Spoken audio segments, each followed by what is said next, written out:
이 시간 계속해서 에스라서의 말씀을 저와 함께 살펴보고 있는데요. 지난번에는 에스라 1장 말씀을 통해서 하나님의 섭리 가운데 어떻게 당신의 백성들을 사용하시고 또 인도하시는지 우리가 살펴보았습니다.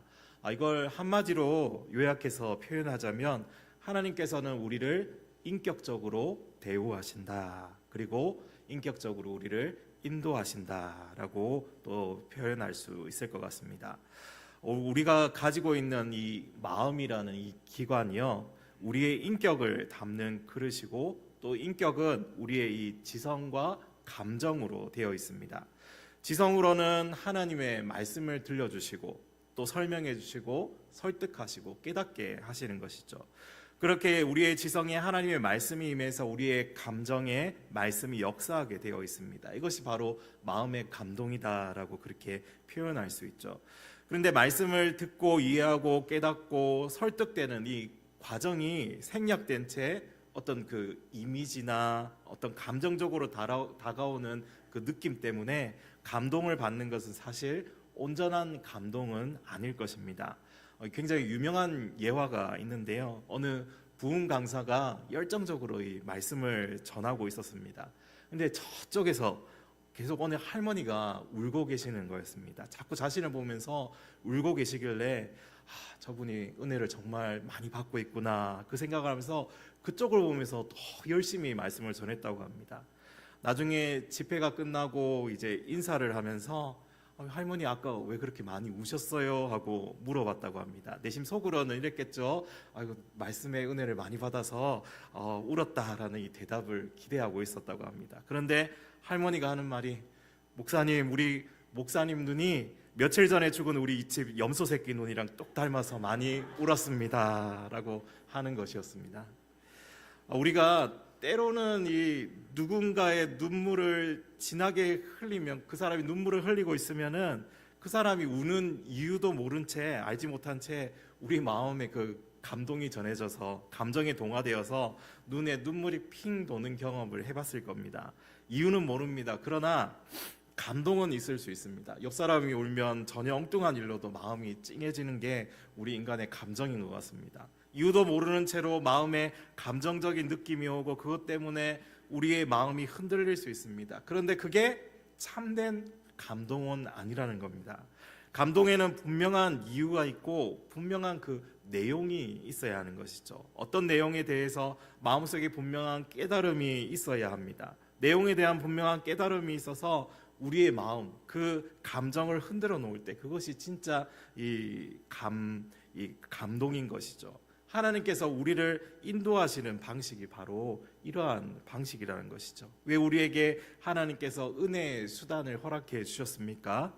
은혜의 수단은 인격적인 것이기 때문입니다. 하나님께서 우리에게 은혜의 수단인 말씀을 주신 이유가 무엇입니까? 말씀을 선포하게 하신 이유가 무엇입니까? 말씀이 은혜의 수단이 된 이유는 이것이 인격적이기 때문입니다.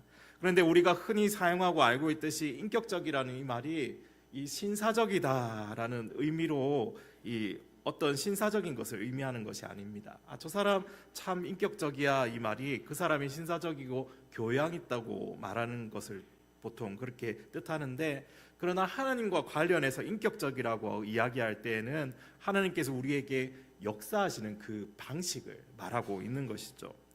하나님께서 우리에게 역사하시는 방법이 있습니다. 그것은 말씀을 들려주시고 그 말씀을 우리에게 설명해 주시고 그 말씀으로 우리의 마음을 설득하시고 그래서 깨닫게 하시고 말씀 앞에 순복하게, 승복하게 또 하시는 것이죠. 이런 인격적인 방법이 없이 단순하게 자유의지를 상실한 그 로봇처럼 무조건 복종하는 그러한 것이 아닙니다.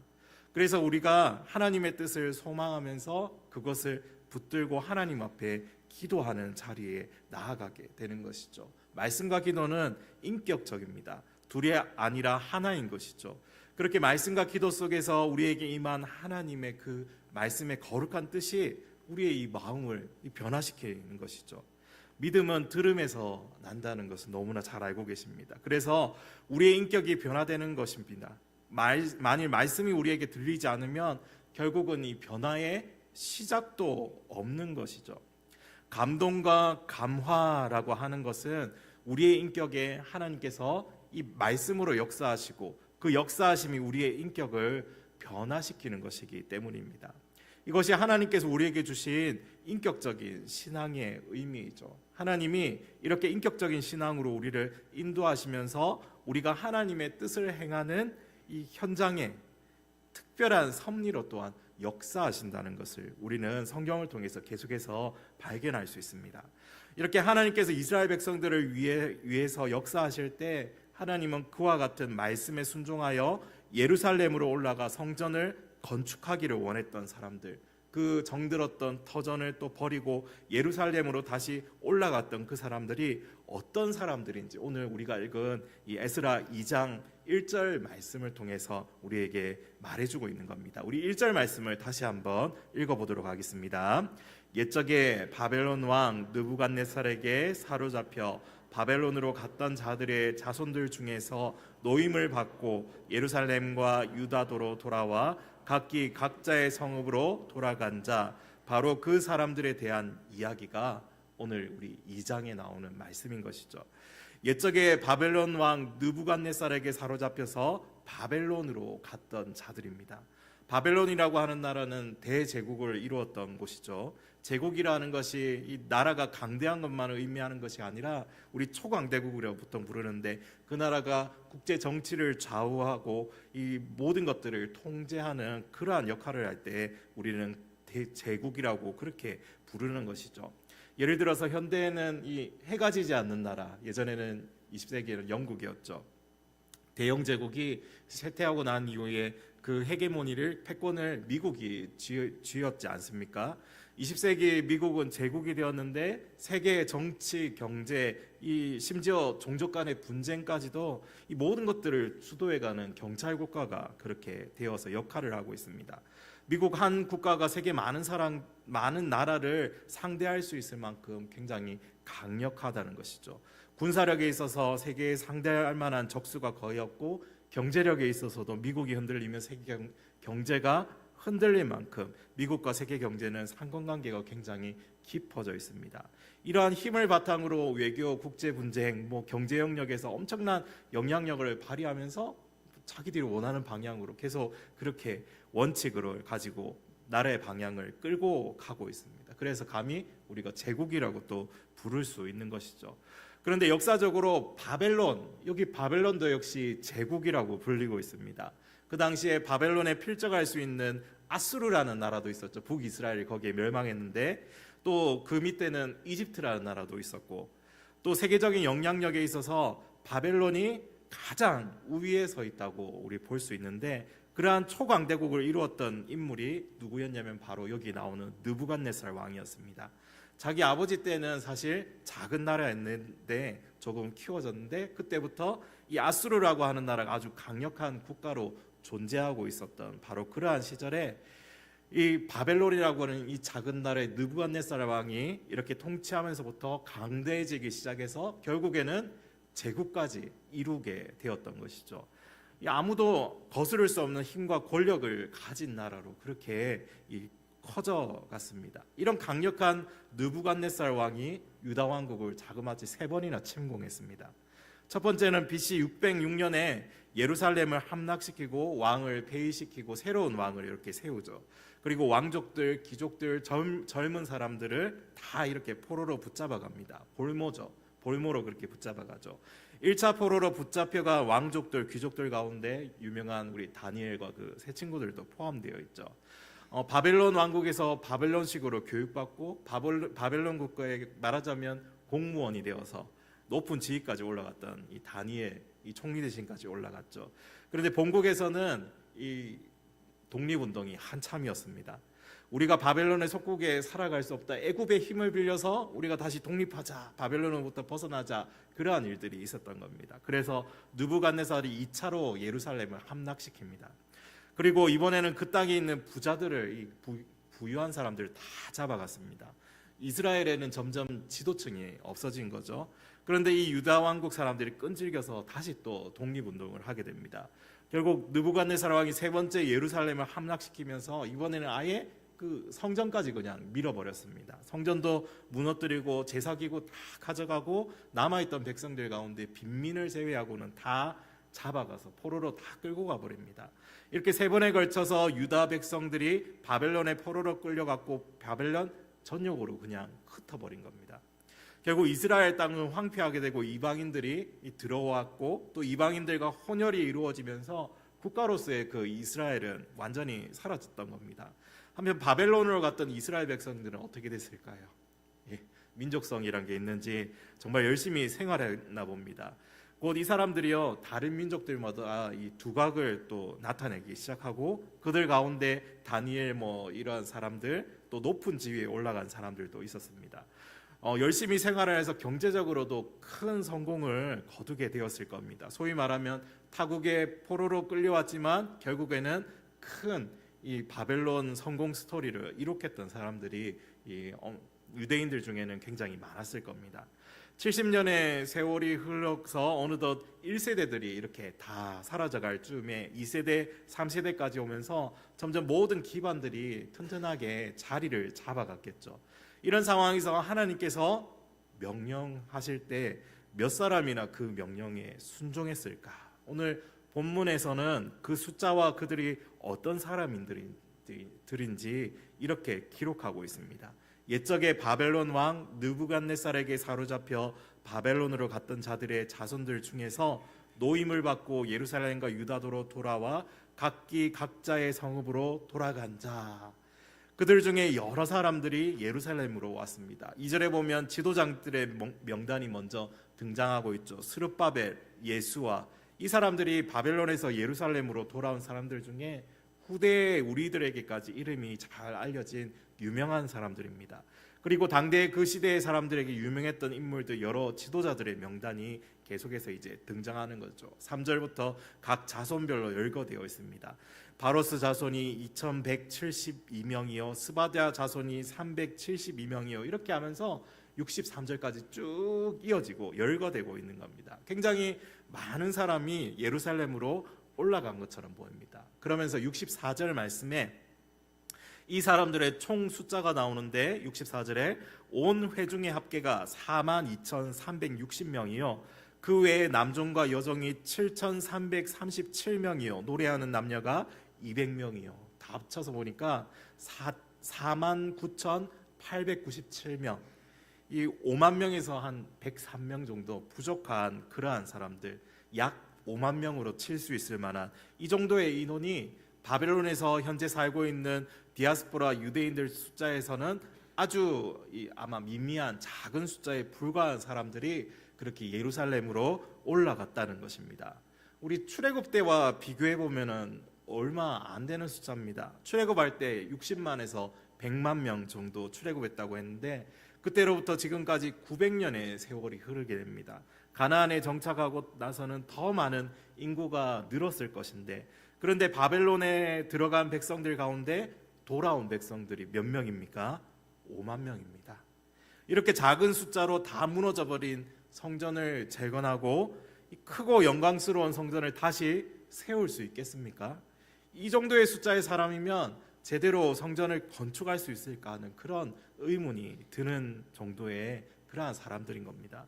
솔로몬 시절에 이 성전 건축에 동원됐던 사람들이 도대체 얼마나 되며 그 당시 이스라엘의 인구와 경제력은 얼마나 되었습니까? 이 솔로몬 시대를 생각하면 그때는 정말 엄청났습니다. 그런데 이제 바벨론에서 돌아온 5만 명이라는 그 숫자는 그 시절에 비하면 그냥 새별의 피인 거죠. 과연 이 사람들이 하나님께서 그들의 시대를 위하여 계획하신 그 뜻을 성취할 수 있을까? 하나님께서 작정하신 거룩한 그 경륜을 이 사람들이 과연 성취할 수 있겠습니까? 누구 자손이 몇 명이요 어느 마을 사람이 몇 명이라고 길게 열거하지만 그것은 대단한 명단은 아닙니다. 아무리 늘려야 옛날 이스라엘 백성들이 광야의 모압 평지에서 인구 조사를 했을 때에 비하면 정말 얼마 안 되는 인원인 것이죠. 이 백성들이 과연 하나님의 일을 이룰 수 있을 것인가? 이 백성들이 과연 그들에게 주신 역사적인 사명을 감당할 수 있을까? 오늘 우리가 생각하려는 것이 바로 그것입니다. 이들에게는 유명한 사람들이 있다고 하지만 그 유명한 사람들조차도 과거의 위대한 그 선조들에 비교하면 지극히 미약할 뿐입니다. 느헤미야, 스룹바벨, 예수와 또 다른 느헤미야와 에스라 정도. 이스라엘 백성들이 바벨론에서 예루살렘으로 돌아올 때 세 번에 걸쳐서 돌아오게 되는데, 첫 번째 1차 귀환이 스룹바벨의 귀환입니다. 이때 5만 명이 바로 이 명단들이 이렇게 귀환했죠. 그로부터 81년 후에 학사 에스라를 통해서 또 인도에서 바벨론에서 이스라엘 백성들이 돌아오고, 그로부터 또 16년 후에 느헤미야의 인도로 또 세 번째 귀환하게 됩니다.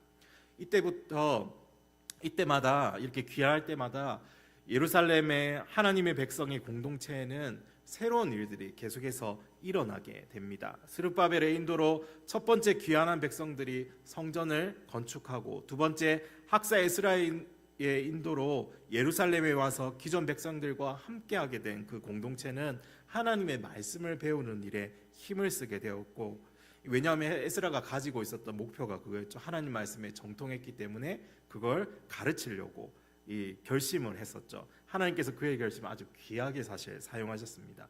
세 번째로는 느헤미야의 인도로 귀환해서 이 기존 백성들과 함께하게 된 이 공동체가 배운 말씀을 한 귀로 듣고 한 귀로 흘리는 것이 아니라 실제로 순종해야 한다는 것을, 이 삶의 정화와 또 영적 대부흥을 이루는 것으로 그들이 보여주었습니다.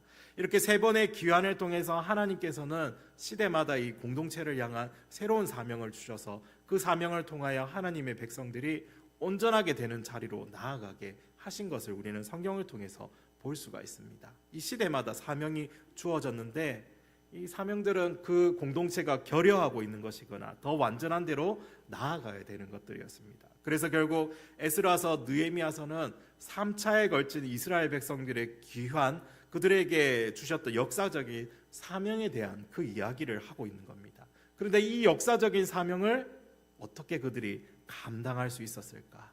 우리 역사적이라는 그 말은 작은 일을 말하는 게 아니죠. 보통의 일이라기보다는 크고 놀라운 것을 말할 때 그렇게 부르는 거죠. 그런데 그 크고 놀라운 일들을 이 작고 미약한 사람들이 과연 감당할 수 있었을까? 이 문제는 오늘날 우리들도 동일하게 이 질문하고 있는 문제라고 생각합니다. 우리도 기도할 때마다 우리가 얼마나 작은지에 대해서 하나님 앞에 자주 겸손히 말씀드릴 때가 얼마나 많습니까? 사도 바울도 이 고린도 교회를 향해서 너희 가운데 돈 있는 사람이 있느냐, 문벌 좋은 자가 있느냐, 권세자가 있느냐, 이 너희는 아무것도 아니다라고 하면서 고린도전서에서 말씀하고 있죠. 우리 역시 큰 부자가 있습니까? 문벌 좋은 사람이 있습니까? 권세자가 있습니까? 세상에서는 우러러 볼 만한 대단한 사람이 없는 그냥 보통 사람들이 모여 있는 그러한 교회입니다. 이러한 상황에서 우리가 주님 이 시대를 위하여 우리에게 역사적인 사명을 주시옵소서라고 그렇게 기도한다면 과연 우리 마음에 와닿는 기도이겠습니까? 그리고 그 일을 과연 우리가 성취할 수 있겠습니까? 역사적인 사명을 앞에 두고 1차로 귀환하는 소수의 유다 백성들이 직면하고 있는 문제, 바로 그게 우리가 가지고 있는 문제이기도 합니다. 과연 그들은 하나님께서 주시는 그 역사적인 사명을 감당할 수 있습니까? 그들은 과연 하나님의 뜻을 성취할 수 있습니까? 그들이 과연 성전을 완성할 수 있겠습니까? 인간적으로 판단한다면 그들이 직면한 그 인적이고 물적인 그 부족한 상황에서는 도저히 할 수 없는 불가능한 일입니다. 그럼에도 불구하고 우리는 이들이 이미 성전을 건축했다는, 완성했다는 사실을 알고 있습니다. 어떻게 그것이 가능했습니까? 그것은 바로 하나님의 뜻 때문이었습니다. 다시 말씀드리면 하나님은 그 시대의 그 백성을 향하여 항상 뜻을 가지고 계십니다. 그래서 하나님의 경륜을 이루도록, 하나님의 그 뜻을 이루어 가도록 그 백성들의 마음에 감동을 하신다는 것이죠. 인간적으로 보자면 힘이 없는 사람들입니다. 인간적으로 보자면 과거 신앙의 선배들에 비하면 보잘것없는 사람들입니다. 모세와 같은 사람도 없고 여호수아, 갈렙 같은 사람도 없고 엘리야나 엘리사 같은 사람, 능력 있는 사람도 없습니다. 위대한 사람, 엄청난 부자들도 없습니다. 그런데 그럼에도 불구하고 그들이 이렇게 역사적인 하나님의 뜻인 그 성전을 건축하는 데 성공한 것은 하나님께서 뜻을 가지고 그들을 부르셨기 때문입니다. 에스라서 1장 5절 말씀에 보면요, 이에 유다와 베냐민 족장들과 제사장들과 레위 사람들과 그 마음이 하나님께 감동을 받고 올라가서 예루살렘의 여호와의 성전을 건축하고자 하는 자가 다 일어나니, 이렇게 우리 말씀하고 있습니다. 이 장에는 이 5만 명의 사람이 하나님의 뜻에 마음이 감동을 받은 사람들이라고 이렇게 표현하고 있습니다. 그리고 하나님의 뜻을 이루기 위해 순종함으로 모든 것을 다 내려놓고 일어난 사람들임을 우리가 기억해 볼 수 있습니다. 이것이 바로 이 사람들의 특징이라는 것이죠. 그런데 가만히 생각해 보면 하나님의 그 뜻에 감동을 받은 사람들의 숫자가 5만 명이라는 것은 사실 작은 숫자가 아니라는 생각이 듭니다. 왜냐하면 하나님께서 어떤 일을 이루어 가실 때 자세히 살펴보면요, 정말 소수의 하나님의 사람들을, 하나님의 뜻에 마음의 감동을 입고 하나님은 그런 사람들을 사용하셨다는 그 모습을 볼 수가 있습니다. 성경 역사를 통해서, 교회 역사를 통해 살펴보면요, 무수한 사례들이 나오죠. 그런데 하나님의 뜻에 감동함을 입은 사람들이 자그마치 5만 명씩이나 준비되어서 그 일을 위해서 한 마음이 되어서 이렇게 일어난 경우가 도대체 얼마나 많이 있겠습니까? 하나님의 뜻에 감동을 입은 사람들은 보통은 소수의 사람들이었습니다. 이 소수의 사람들이 하나님의 뜻을 깨닫고 마음의 감격을 받고 그 뜻에 순종할 때 하나님께서 그들에게 역사하셨던 겁니다. 그래서 이 5만 명이라고 하는 숫자는 결코 작은 숫자가 아니라는 생각이 드는 것이죠. 우리가 기억해야 할 것은, 중요한 것은 사실 숫자에 많고 적음에 달려있지는 않습니다. 그 모든 것은 믿음의 공동체 또는 한 개인이 하나님의 뜻에 그 마음이 감동되었느냐, 바로 거기에 달려있는 것이죠. 하나님께서는 당신의 뜻을 이루실 때 역사적인 그 사명, 그것을 주실 때 하나님의 말씀을 통해 역사하십니다. 이 말씀을 들려주시고 이 말씀을 통하여 하나님의 뜻을 깨달아 알게 하시고 그 뜻이 우리 시대를 향한 것이라고 하는 깨달음을 주셔서 그 뜻을 이루는 일에 자신을 즐거이 드리기로 결심하게 하시는 것이죠. 그래서 하나님께서 명령하신 일을 즐거이 순종하는 겁니다. 이 순종을 통해서 하나님께서 역사하시죠. 그런데 우리 자세히 살펴보면 20세기는 사실 순종의 시대라기보다는 헌신의 시대인 것 같습니다. 18세기 말부터 등장한 새로운 이 신학의 영향 때문이었는데요, 인간의 그 결단을 강조하는 새로운 종류의 신학과 부흥운동이 등장하면서 우리의 결단을 강조하고 우리의 마음의 움직임을 강조하는 그 여러 집회들이 성공하면서 여기저기 퍼지게 되었습니다. 20세기에 이 승리의 삶을 사는 헌신을 강조하기 시작하면서 교회의 모든 것을 사실은 헌신적으로 많이 몰아갔던 것 같습니다. 그러나 우리가 알아야 할 것은, 성경은 이 헌신을 강조하는 것이 아니라 순종을 강조하고 있는 것입니다. 헌신과 순종이 과연 어떻게 다를까? 헌신은 내 마음의 결심과 내 뜻이 강조되는 경향을 가지고 있습니다. 그런데 순종은 그 반대죠. 내 뜻이 아니라, 강조되는 것이 아니라 하나님의 뜻이 강조되는 것입니다. 헌신은 내 마음이 허락될 때 시작할 수 있습니다. 반면에 순종은 하나님의 말씀이 주어질 때 시작이 되는 것입니다. 그리고 성경은 순종을 강조합니다. 하나님의 말씀을 청종하고 하나님의 말씀을 순종하라고 늘 강조하고 있습니다. 이렇게 이야기할 때 이 청종, 순종, 이게 듣는다라는 이러한 의미를 가지고 있는 단어입니다. 신명기에 유명한 그 쉐마 이스라엘아 들으라, 여호와의 말씀을 들으라는 말과 여호와의 말씀을 순종하라는 것은 같은 의미인 겁니다. 우리도 이런 말을 자주 사용하는데, 엄마가 아이에게 심부름 시킬 때 어떻게 합니까? 심부름을 안 가고 이 스마트폰 게임만 그 아이가 계속하고 있으면 엄마가 뭐라고 하죠? 너 왜 내 말에 헌신하지 않니? 이렇게 합니까? 너 왜 내 말에 헌신하지 않았어? 이렇게 합니까? 아니죠. 보통의 경우에 어떻게 합니까? 너 지금 내 말 듣고 있니? 제가 어색한 서울말로 했지만 네. 다들 모르셨을 겁니다. 네. 너 지금 내 말 듣고 있니? 보통 그렇게 이야기하죠. 엄마가 보면은 들었니라는 이 귀로 들었냐는 말입니다. 그 속뜻은 너 왜 내 말에 순종하지 않니? 그 뜻인 거죠. 우리말에도 이 듣는다, 순종하다라는 이 비슷한 맥락으로 사용되어진 것을 보게 되는데요. 이렇게 하나님의 말씀, 하나님의 뜻이 강조되는 것이 바로 이 순종이라는 것. 순종은 또 맹목적으로 달려가면서 이 왜 가야 되는 거야? 어디로 가야 되는 거지? 하는 이렇게 하는 것이 순종이 아니라 어디로 가야 하는지 또 왜 가야 하는지 알고 가는 것이 또 순종이라는 것을 우리가 생각해 봐야 합니다.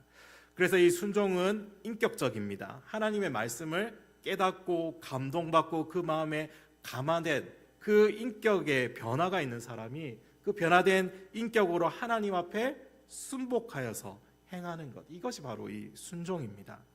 그래서 우리가 하나님의 일을 행할 때 내가 무엇인가를 한다는 그 헌신보다는 하나님의 뜻에 맞추어서 순종한다는 그 의미를 분명하게 구분할 수 있어야 합니다. 나는 지금까지 얼마나 헌신하여 드렸나? 또 앞으로 얼마나 이 헌신해야 하나? 그 질문하는 것이 아니라 지금 나는 하나님의 뜻, 그 말씀 앞에 철저히 순종하고 있는가 하고 바르게 또한 물어볼 수 있어야 하는 것이죠. 사랑하는 성도 여러분, 하나님의 뜻이 임하고 하나님의 말씀이 여러분의 마음을 감동시켜서 그것에 순복하여서 순종하는 자리에 과연 나아가고 있습니까? 하나님은 지금까지 당신의 뜻을 깨닫고 순종하는 사람들에게 역사하셨습니다. 우리의 가치와 능력은 우리가 가진 어떤 지위나 재물이나 또 힘에 달려 있는 것이 아니라고 하나님 앞에 순종하는 데에 달려 있다는 사실을 우리는 잘 알아야 합니다. 성경은 우리에게 이것을 늘 가르쳐 주고 있습니다. 능력의 지극히 큰 것은 하나님에 있다는 것입니다. 내가 가진 자원과 능력으로 하려고 하면 어림도 없죠. 왜냐하면 내가 아무리 많은 능력을 가졌어도 인간으로서의 그 한계는 명확합니다. 벗어날 수 없죠. 모두 다 거기서 그냥 거기인데. 하지만 지극히 큰 능력이 있으신 하나님의 그 손에 붙들림 받고 사용되는 사람은 어떻습니까? 하나님께서 능력을 가지고 계시고 나는 그 하나님 앞에 철저하게 순종할 때 하나님께서는 그 힘의 강력으로 역사하시는 것, 바로 성경이 우리에게 가르쳐주는 하나님의 일을 하는 방법인 것입니다. 사랑하는 성도 여러분, 우리 자신도 여러 가지로 부족하고 연약합니다. 또한 우리 교회도 인적으로 물적으로 한계와 여러 가지 어려운 현실적 상황들이 있습니다. 그럼에도 불구하고 우리가 하나님께서 우리에게 주신 역사적인 사명을 감당할 수 있는 길이 있습니다. 그걸 에스라가 보여주고 있습니다. 우리의 힘으로 하려고 하면 할 수 없습니다. 우리가 가진 것으로 하려고 하면 할 수 없습니다. 이 사명을 이루기를 원하시는 하나님의 뜻에 순종한다면 하나님의 힘과 능력으로 이 모든 일들을 능히 감당할 수 있을 줄 믿습니다. 우리가 이것을 알아야 합니다. 에스라서 2장의 말씀이 단순히 그 족보만 이야기하고 어느 가문의 명명, 어느 가정에 몇 명이 왔더라 이야기하고 있는 게 아닙니다. 이들은 하나님의 말씀을 듣고 그 뜻에 감동하여서 철저히 순종하기 위해서 일어섰던 사람들의 명단입니다. 103명이 부족한 5만 명. 그들을 통해서 하나님은 그 시대의 사명을 수행하기를 원하셨습니다. 순종하며 돌아온 자손들을 통해서 세상이 보기에는 불가능한 일을 가능하게 만들었고 성전이 재건되게 하셨던 것이죠. 여러분, 역사적인 사명은 하나님의 말씀을 깨닫고 하나님의 뜻에 감동하심을 입은 사람들이 하나님 앞에 순종하며 나아갈 때 이루어지는 것임을 믿으시기를 바랍니다. 사람의 힘이나 능력, 지혜가 아닌 하나님의 힘과 능력과 지혜로 이 일을 감당하게 하시는 것이죠. 우리가 해야 되는 일은 그러므로 단순합니다. 하나님이 말씀을 주실 때 그 말씀 앞에 순종하는 것입니다. 주님은 순종하는 교회, 순종하는 하나님의 백성들을 통해서 지금도 일하고 계십니다. 우리 시대를 향한 하나님의 뜻을 성취하기 위해 순종함으로 말씀 앞에 서는 저와 여러분 되기를 간절히 소망합니다. 우리가 갈 길을 마치고 주님 앞에 서는 그날에 잘하였도다 충성된 종아, 네가 나의 말을 순종하며 나의 뜻을 이루며 살아왔구나, 그렇게 칭찬을 듣는 저와 여러분 되기를 간절히 소망합니다.